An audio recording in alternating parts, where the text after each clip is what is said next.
One of the most important elements of Mummies Alive is the ability for our main cast to power up and gain armor, as well as a new set of abilities with it.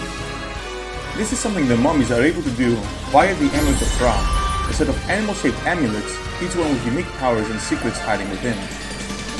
In this video, we'll take a look behind some of the most essential, but also mysterious artifacts of Mummies Alive, and explore their in-universe story and abilities. Before we start, don't forget to join our Mummies Alive Discord, which you can find a link to in the description below. I'm your host Spicy, and welcome to another episode of Inside the Tomb, where we'll explore characters and elements from Mummies Alive. Let's start by taking a look at the amulets themselves. 4 amulets are known to exist, each one based after a specific animal or deity, and color-coded with different colors each. First, there's Ja-Kal's amulet, a falcon-shaped amulet with a blue gem, Rath's amulet, which is a snake amulet with a green gem, Armon's amulet, which is shaped after a ram's head and possesses a purple gem, and finally, Nefertina's amulet, which is in the shape of a cat's head and has a red gem. All of these amulets are worn by the respective users on their necks and are used in every episode in order for them to fight evil. But how did they come to be? What is their origin, and how did they come into the possession of our heroes? Admittedly, like many other elements in the series, not much is known about them, and while all information there is comes from secondary sources. However, we could make our own assumptions given what we know about the show and what has been said or shown in regards of the amulets. In the action figure packaging of Ja-Kal, Rath, and Armon, their armor is mentioned to have belonged to ancient Egyptian deities, specifically Horus, Nun, and an unknown Cobra deity. That armor is stored within, or at least can be accessed via the use of the amulets.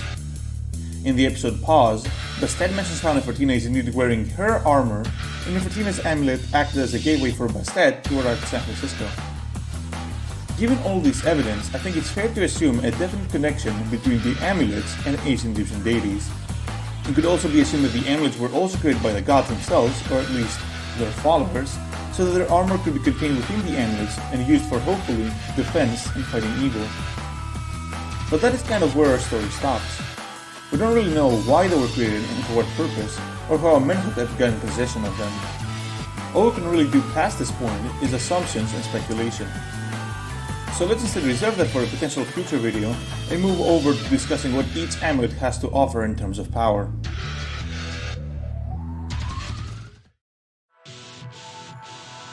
In order for the amulet to be activated, one can start with the Strength of Ra, at which point the amulet will start glowing and give its user the armor. The amulets have also been shown activated without the user requiring to speak of any incantation. All amulets give their user golden armor, each one with its own unique look and abilities. Let's start off with Ja-Kal's amulet. Ja-Kal gains armor shaped after a falcon. In this form, as you could probably guess, he gains a pair of retractable golden wings on his back that allow him to fly. Ja-Kal also gains sharp claws, allowing him to gain an advantage over many of his opponents.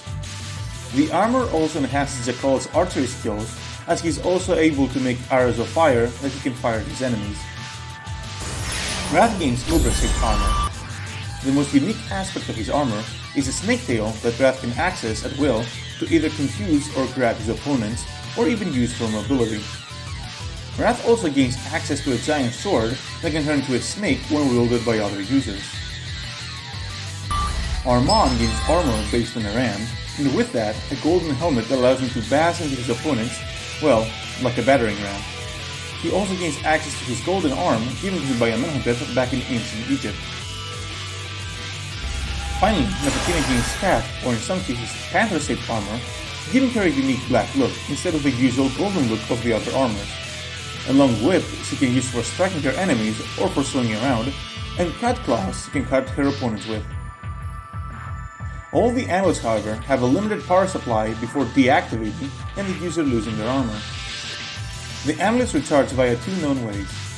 The first, and most common way, is via the mummies resting in their sarcophagi, which replaces the power of the amulets. The other way is via the Eye of Ra, a special amulet worn by Presley Carnovan, which allows him to recharge the amulets one by one. It's important to note that the amulets are tied into the vitality of the mummies and that they shouldn't overspend or deplete the amulet's natural power at cost of their own health, as it's implied that when they run out of power and don't recharge in time, they will perish. Oh, why don't you guys stay pumped up all the time? It makes you look less dead. The magic that gives us strength is limited. When it wanes, we must rest in our sarcophagi to renew it. And that's all we know about the Amulets of Ra. What do you think of the amulets? Let me know what kind of amulet would you like to have, as well as what powers to come with it in the comments below. Don't forget to like and subscribe for more content. I'll see you all next time, and guys, keep kicking Tud.